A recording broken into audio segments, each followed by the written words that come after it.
సజీవుడైన మా దేవా, మిమ్మల్ని స్తుతిస్తున్నాను తండ్రి. రాత్రి ఉదయకాలము కూడా మీరు బలపరిచి వాడుకున్నారు. మీరు ఇచ్చిన మంచి సన్నిధిని బట్టి మీకు వందనములు. ప్రత్యేక రీతిగా మమ్మల్ని దర్శించండి, మీరు మాతో మాట్లాడండి. మా హృదయములను మా అంతరంగములను పరిశీలన చేసుకోవడానికి సహాయం చేయండి. యేసు నామములో అడుగుచున్నాం తండ్రి, ఆమేన్. దినాల్లో మనం విత్తువాన్ని గురించిన ఉపమానం చూస్తున్నాము. ఈ విత్తువాని ఉపమానము మత్తయి సువార్త 13వ అధ్యాయంలోను, మార్కు సువార్త 4వ అధ్యాయంలోను, లూకా సువార్త 8వ అధ్యాయంలో ఉందండి. యేసు ప్రభువారు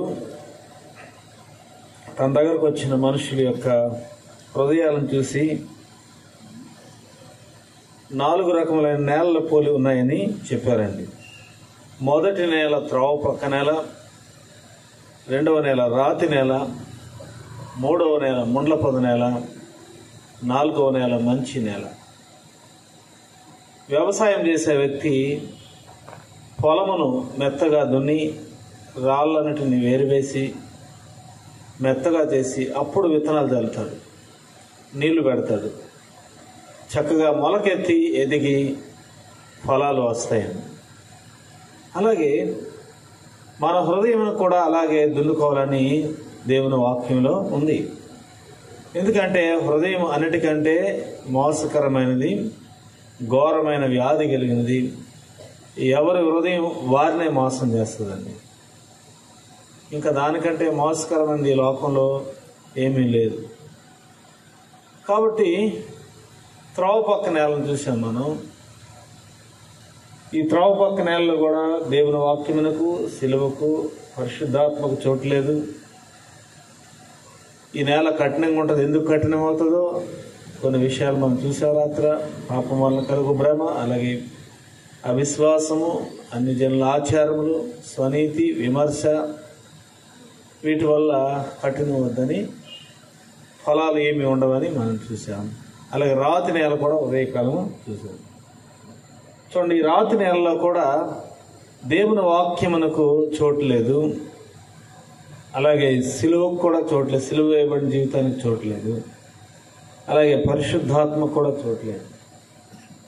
ఏమున్నాయంటే పాపపు బండలు అందులో ఉన్నాయి.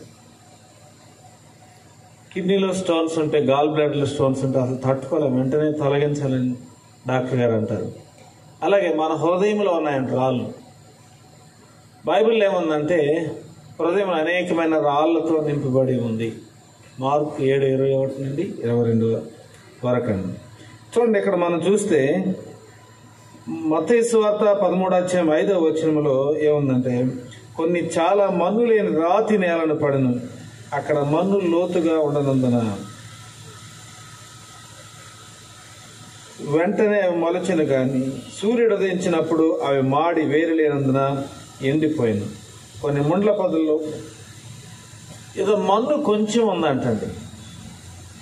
మన్ను కింద రాళ్ళు ఉన్నాయి. కొంచెం మన్నులో ఏ వ్యవసాయదారుడు వ్యవసాయం చేయగలడు? మొక్కలు ఎలా మొలుస్తాయి? ఒకవేళ మొక్క మొలిచిన వ్రేళ్ళు క్రిందకు వెళ్ళవు. వ్రేళ్ళు వెళ్లకుండా రాళ్ళు అడ్డంగా ఉన్నాయి. మనం కూడా వాక్యం వింటూ ఉండగా ఏదో కొద్దిపాటి విశ్వాసం వస్తుంది. దేవుని కొరకు నిలబడాలి, దేవుని సన్నిధిలోనికి వెళ్ళాలి, అలాగే ప్రభు కొరకు నిలబడాలని ఆశ. ఈ మొక్కైన మన యొక్క భక్తి జీవితం, వేరైన విశ్వాసము, అలాగే రాళ్ళు ఆ యొక్క వ్రేలు వెళ్లకుండా రాళ్ళు ఉన్నాయి. దేవుని వాక్యం ఏముందంటే క్రీస్తునందు వేరు పారి అని ఉందండి.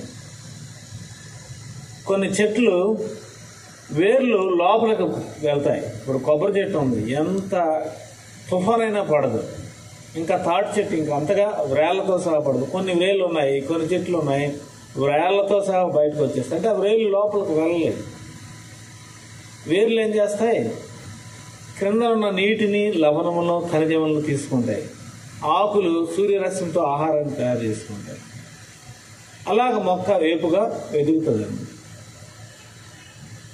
ఎంత లోతుగా వేర్లు వెళ్తాయో మొక్క అంత వేపుగా ఎదుగుతుంది, ఫలిస్తుంది.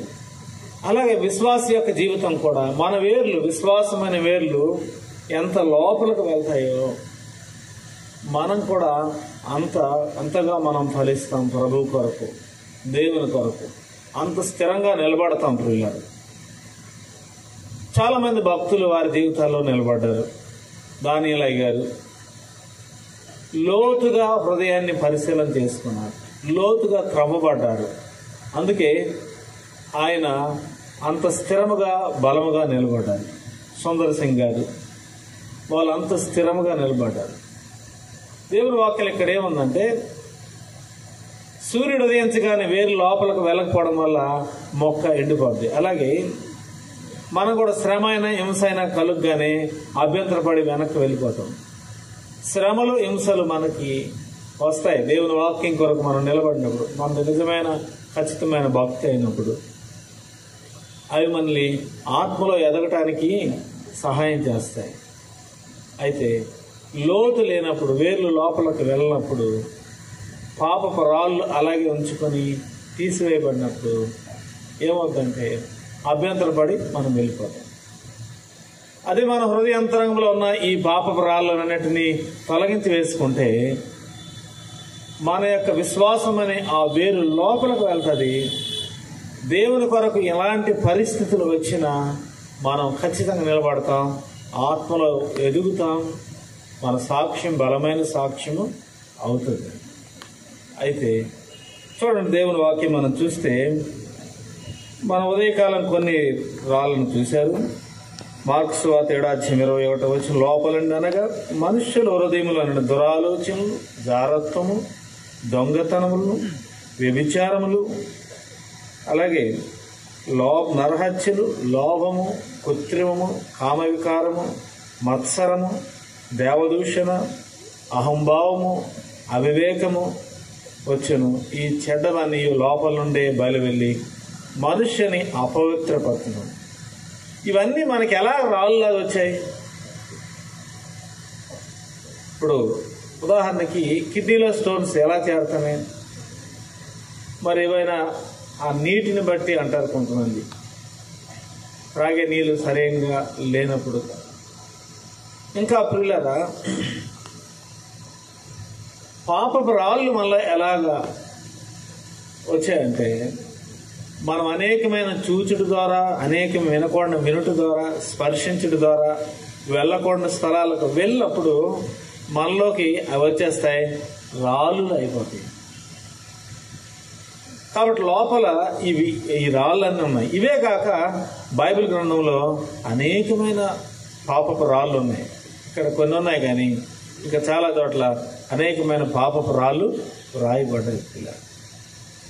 సరే, వీటినన్నిటినీ మనం తొలగించి వేసుకోవాలి దేవుని కృప కొరకు వేడుకొని. మొదటి రాయి ఏంటంటే దురాలోచనలు, చెడు ఆలోచనలు, పాపపు ఆలోచనలు. మనిషి జీవితం,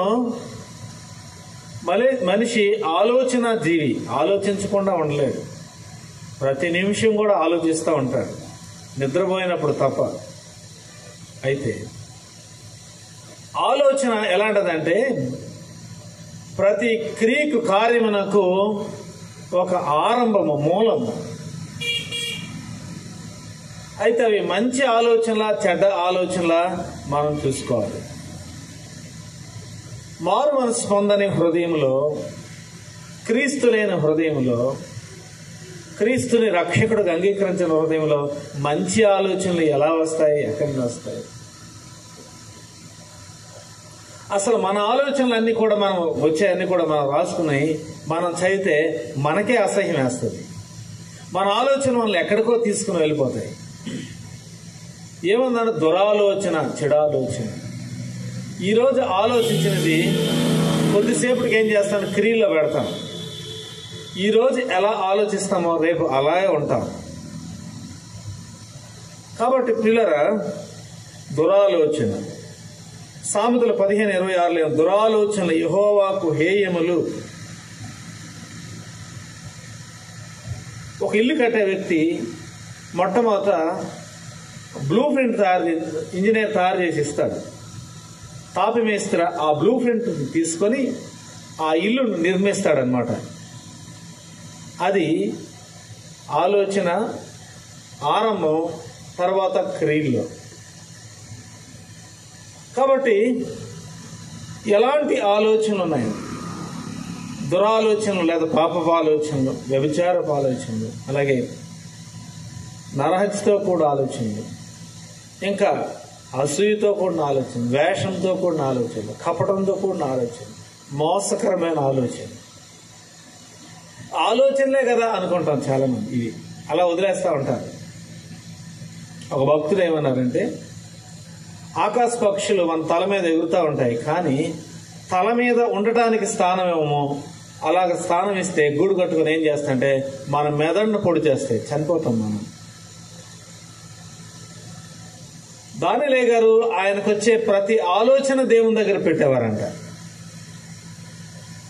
పౌలు అంటాడు, క్రీస్తుకు విరోధమైన ప్రతి ఆలోచన నేను చెరపట్టుకుంటాను అంటాడు. మరి ఆకాశ పక్షులకి అలాగ అవకాశం ఇస్తే మెదడును పొడి చేస్తాయి. అలాగే మనం ప్రతి ఆలోచనకు అవకాశం ఇస్తే మన యొక్క జీవితమే దుర్భరం అయిపోతుంది. దానియేలు గారు వర్తమానంలో ఒక మాట ఏముందంటే, ప్రతి వ్యక్తి అంట 3 ఆలోచనలు కలిగి ఉంటాడు అంటాడు.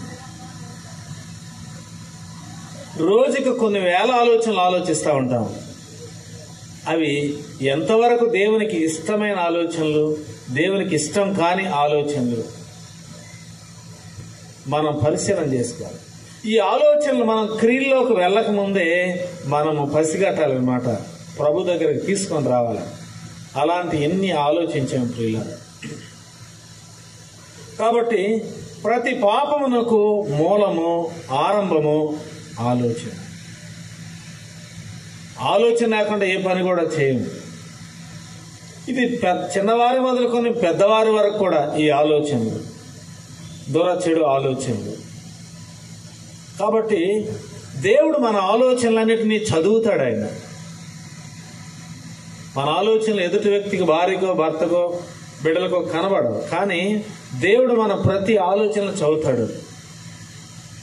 కొంతమంది భక్తులను అయితే దేవుడు ఏమన్నాడంటే, నాకు ఇష్టానుసారమైన మనుషులు అన్నారు, నా హృదయానుసారులు అన్నారు. దానియేలు, నీవు నాకు ప్రియమైన వాడు. వారి హృదయం, వారి అంతరంగం, వారి ఆలోచనలు జాగ్రత్తగా కాపాడుకున్నాడు. దానియేలు గారు ఒక ఆడపిల్ల హాస్టల్లో వార్డెన్గా పనిచేశారు. తన ఉద్యోగానికి టీచర్గా రాని క్రితం ఉన్న 2 సంవత్సరాలు ఆయన మారు మనసు పొందిన తర్వాత పరిశుద్ధత కొరకు పోరాడిన వ్యక్తి.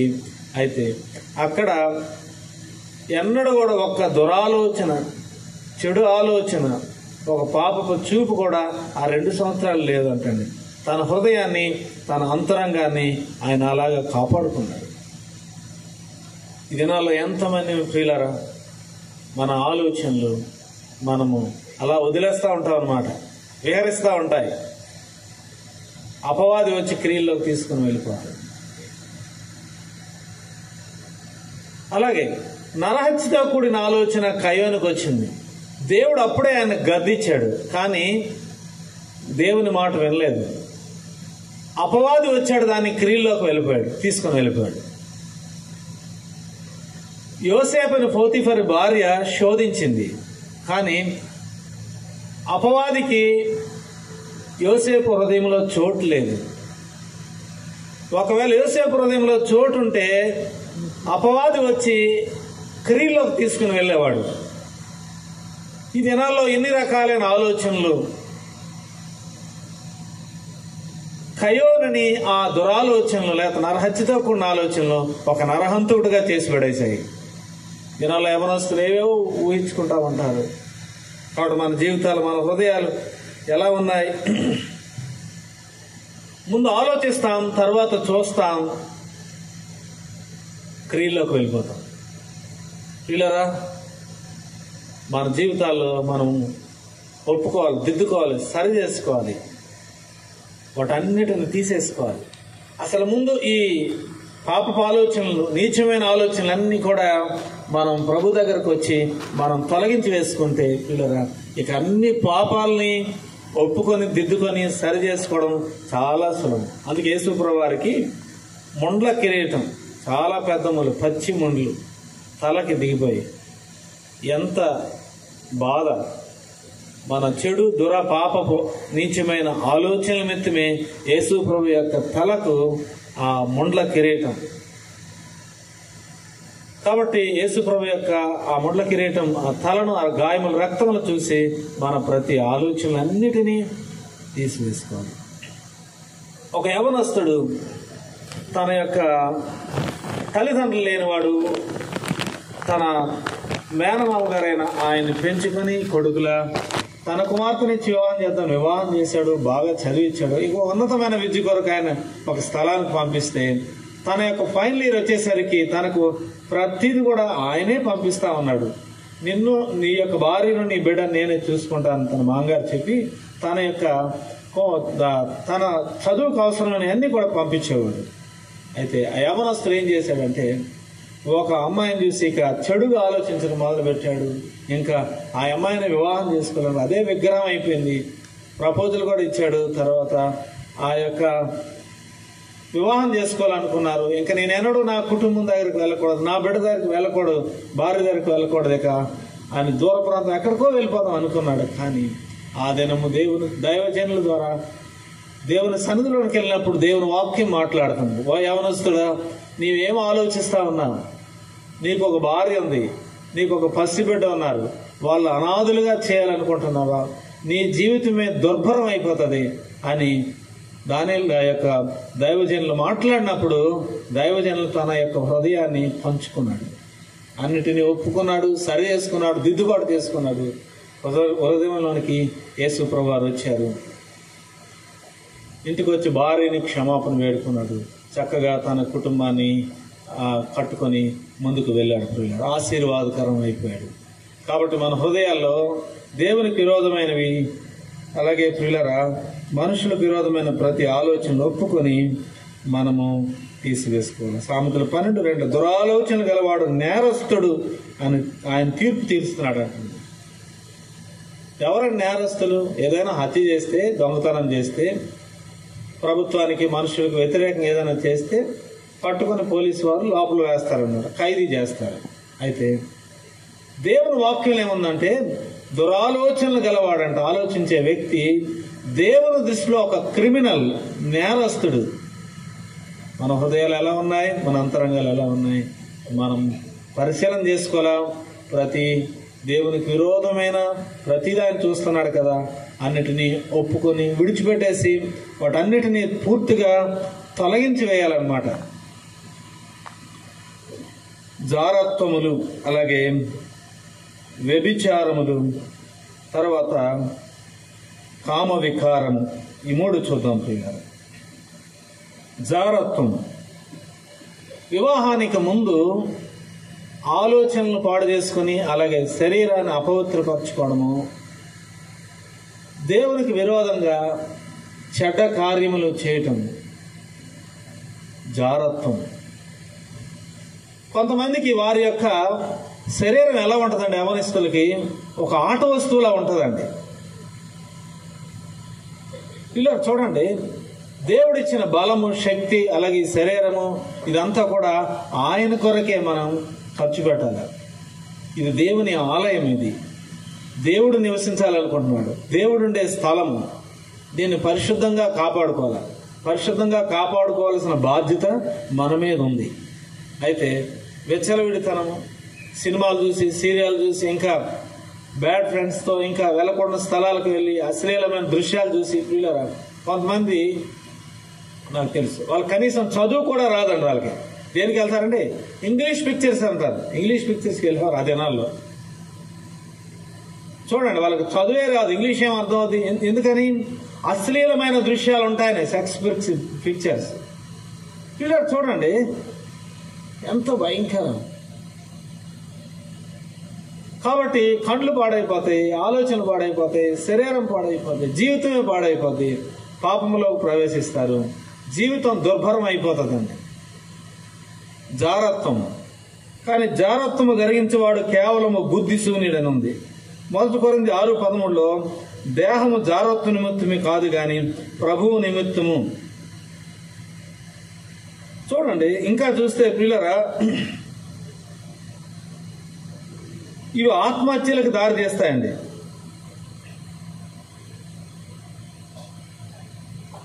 వీరి జీవితాల్లో యోసేపు ఎలాగ తన యొక్క పవిత్రతను ఎంత జాగ్రత్తగా కాపాడుకున్నాడు కాబట్టి దేవుడు ఆయన కొరకు ఒక ఉన్నతమైన భవిష్యత్తును ఉంచాడండి. యవన కాలపు శక్తి, బలము, ఈ శరీరం అంతటిని పాడు చేసేసుకుంటే పిల్లరా భవిష్యత్తులో ఏ రకమైన మంచిని మనం చూడలేము. దినాల్లో యవనస్తులు ఇష్టానుసారంగా జీవించి నడిచి శరీరాన్ని పాడు చేసేసుకుని అపవిత్రపరుచుకొని తర్వాత ఏదో పర్వాలేదు అనుకుంటారు, కానీ దాని యొక్క ఫలితం ఉంటుంది. కాబట్టి ప్రియులారా, మన జీవితాల్లో, మన అంతరంగాల్లో వీటన్నిటిని ఒప్పుకొని సరి చేసుకొని, కాబట్టి వీటిని మనం దిద్దుబాటు చేసుకోవాలి. ఇంకా మనం చూస్తే ప్రియులారా, పరిశుద్ధులుగా ఉండటమే దేవుని యొక్క చిత్తం అని దేవుని వాక్యం ఉంది. 1 తెస్సలోనికైయులకు 4:3-5 వరకు మీరు పరిశుద్ధులు ఒకటి అనగా మీరు జారత్వములకు దూరం ఉంటే దేవుని చిత్తం. ఈ దినాల్లో లవ్ అఫైర్స్ అని ఇంకా ప్రియులారా, అవి ఎక్కడి వరకు దారి చేస్తాయి? ఆత్మహత్యల వరకు దారి చేస్తాయి. అపవాది పాపం చేయమంటాడు, తర్వాత ఏమంటాడంటే చావు అంటాడు. ఇక చూడండి ప్రియులారా, ఇలాంటి దుర్భరమైన జీవితం మన జీవితంలో, కుటుంబాల్లో లేకపోతే ఎంతో నష్టం. అమ్నోను తన సొంత చెల్లి అయిన తామారును పాడు చేశాడు. అయితే దాన్ని బట్టి ఆయన హత్య గావించబడ్డాడు. ఈ పాపం ఎక్కడ ఉంటుందో హత్యలు అక్కడ ఉంటాయి ఖచ్చితంగా.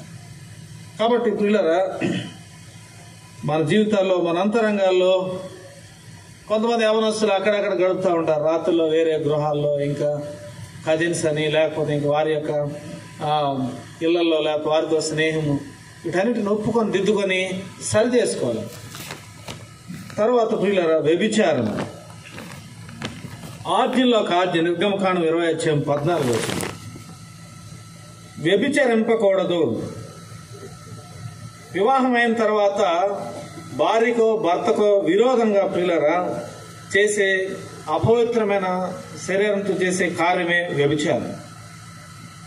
పిల్లరా, కొంతమందికి ఇది అలవాటు అయిపోయింది. పిల్లలు, ఒక పురుషునికి ఒక భార్య, ఒక స్త్రీకి ఒక భర్త అని దేవుని వాక్యం చెబుతుంది. పిల్లరా, కాబట్టి ఇలాంటివి తప్పిపోయి చేసినప్పుడు పిల్లరా కుటుంబం మీదకి శాపం వస్తుంది, బిడ్డల మీదకి శాపం వస్తుంది. దావీదు తప్పు చేసినప్పుడు ఒక పాపమునకు 4 శిక్షలు వచ్చాయండి. దీన్ని ఎవరూ తప్పించుకోలేదు. పాపాన్ని దాచిపెట్టి ఎవరు కూడా ప్రియులరా ఎంత మాత్రం దాచిపెట్టలేదు. ఆ శిక్ష వచ్చి పడిపోతుంది ఏదో ఒక రీతిగా, ఏదో ఒక రూపంలో. వాటి ద్వారా అనేకమైన సమస్యలు ఈ దినాల్లో ప్రియులరా కుటుంబ విషయంలో అంటే భార్యకి అపనమ్మకస్తులుగా ఉంటున్నారు, భర్తకు అపనమ్మకస్తులుగా ఉంటున్నారు. అలా ఉండకూడదండి. అలాంటి ఏమనంటే లోతుగా పశ్చాత్తాపడి దిద్దుబాటు చేసుకోవాలి, ఒప్పుకోవాలి, సరి చేసుకోవాలి. యేసుప్రభువు వారు చెప్పారు, మత్తయి సువార్త 5:27-28 వ్యభిచారం చేయవద్దని చెప్పబడిన మాట మీరు విన్నారు కదా. నేను మీతో చెప్పినదేమైనా, ఒక స్త్రీని మోహపు చూపుతో చూచు ప్రతివాడు అప్పుడే తన హృదయమందు ఆమెతో వ్యభిచారం చేసిన వాడగును. పిల్లలు చూడండి, మోహపు చూపే పాపం అని ప్రభు చెప్పారు. మనం మొదటిసారి చూస్తాం, నడిచి వెళ్తుండగా తప్పు కదా. అగైన్ రెండోసారి చూడాలని మనం ప్రయత్నించినప్పుడు ఆ చూపులో పాపం ఉంది. మన కళ్ళకు ఒక కెమెరాకున్న శక్తి కంటే 10,000 రెట్ల శక్తి ఉందండి మన కంటికి. కాబట్టి మనం ఏం చూస్తున్నాము అది క్రియలోకి వెళ్ళకుండా చూసుకోవాలి. అలాగే ఒకవేళ ఎలాంటి పాపములు, ఎలాంటి దోషములు మన యొక్క జీవితంలో ఉంటే ఒప్పుకోవాలి, సరి చేసుకోవాలి. ఇలా దావీదు ఎంతో నష్టపోయాడు. కాబట్టి మన జీవితంలో ఇలాంటివన్నీ ఒప్పుకోవాలి, విడిచిపెట్టేయాలి. అయితే దావీదు గ్రహించుకున్నాడండి. లోతుగా పశ్చాత్తాపడ్డాడు. విడుదల వచ్చింది. దేవుడు విడుదల ఇస్తాడు. ప్రతి ఒక్కరికి విడుదల ఇవ్వాలని. వ్యభిచార పాపమును బట్టి ఆయన శరీరం బహుగా గాయపరచబడింది. ఆయన ప్రక్కలో బల్లెము పొడవబడింది. నేను ఉదయకాలము ఒక దినము తెల్లవారుజామున ప్రార్థనకి లేచినప్పుడు ఒకరు పరిగెత్తుకొని వచ్చి దైవజన్ని కాళ్ళు పట్టుకుని ఏడుస్తా ఉన్నారండి.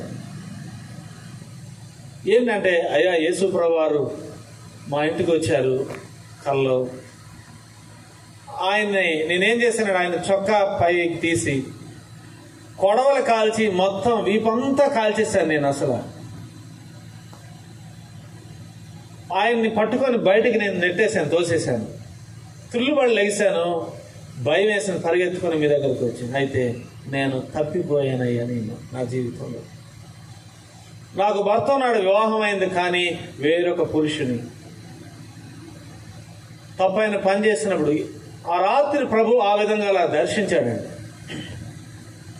పిల్లరా, మన ఈ దేహంతో జరిగించిన ప్రతి అపవిత్రమైన చెడు కార్యమును బట్టి యేసు ప్రభు యొక్క దేహానికి దెబ్బలున్నాయి, గాయములున్నాయి. మనం దిద్దుబాటు చేసుకోవాలి, ఒప్పుకోవాలి, సరి చేసుకోవాలి, వాటిని విడిచిపెట్టాలి. పాపపు ఫలితం రాకముందే దావీదు బహు లోతుగా పశ్చాత్తాపడ్డాడు. మనం కూడా ప్రభు కృప కొరకు వేడుకొని అలాంటి కార్యములు ఏమైనా ఉన్నాయా? దావీదు సంవత్సరం 9 నెలలు ఆ పాపాన్ని దాచాడు. అప్పటికే జరగవలసిన 4 నష్టాలు 3 మరణాలు జరిగిపోయి కుమార్తె యొక్క గుణశీలం పాడైపోయింది ఇంట్లో. వీళ్ళ చూడండి, మన జీవితంలో మన అంతరంగాల్లో ప్రతి దాన్ని ఒప్పుకొని మనం విడిచిపెట్టాలా, ప్రభు కృప కొరకు వేడుకోవాలా.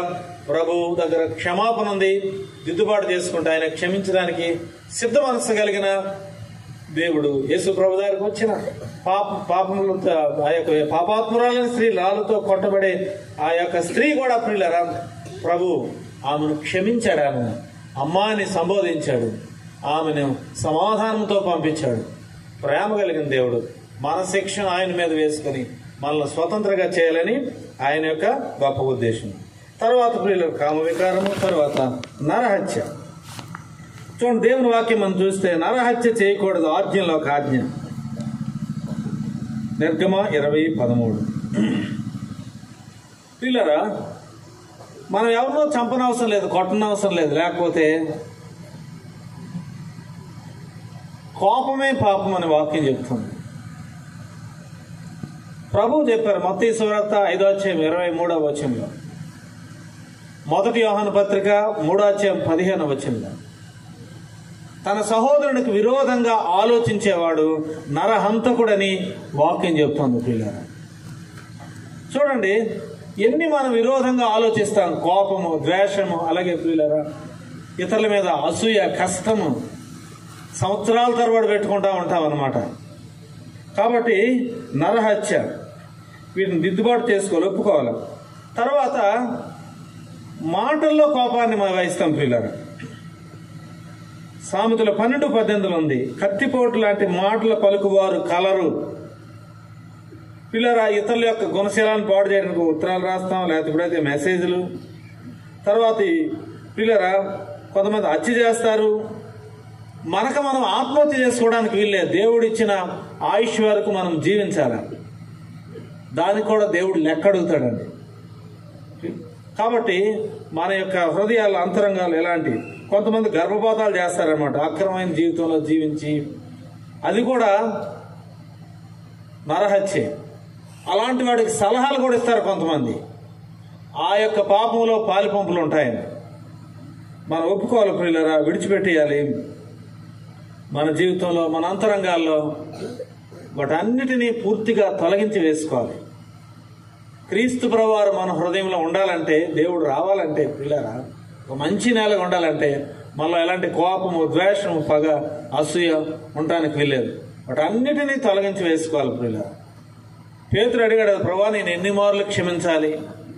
ఎన్ని మార్లు? లెక్కలేనన్ని మార్లు, 77,000 మార్లు అని దేవుని వాక్యంలో ఉంది. కాబట్టి మనము పిల్లరా ఎవరి మీద ఎలాంటి కోపం అన్నిటినీ తొలగించి వేసుకోవాలి.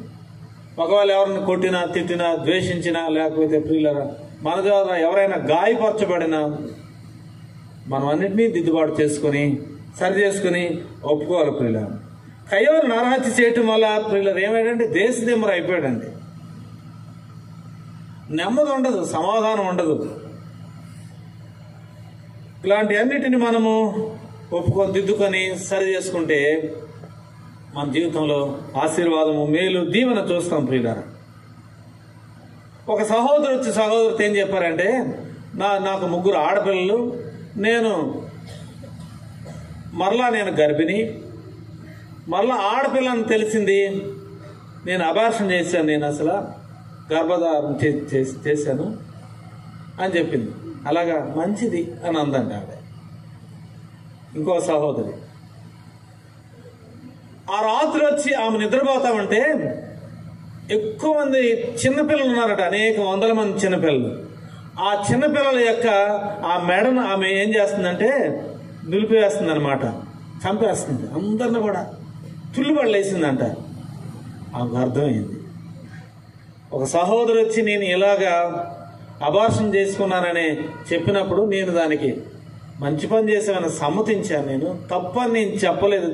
దేవుని బిడ్డనై ఉండి ప్రభు నాకు ఇలా బయలుపరిచాడు. ప్రియులారా, మన హృదయాల్లో, మన అంతరంగాల్లో, మన జీవితాల్లో, మన ఆలోచనలో, క్రియల్లో ఈ నరహత్యన పాపం ఉండి ప్రభు కృప కొరకు వేడుకొని ఈ పాపపురాలన్నిటినీ మనము తొలగించి వేసుకుంటే యేసు రక్తము ప్రతి పాపమును కడిగివేయను అని దేవుని వాక్యం ప్రార్థన చేస్తాం. సజీవుడైన మా దేవా, మిమ్మల్ని స్తుతిస్తున్నాం.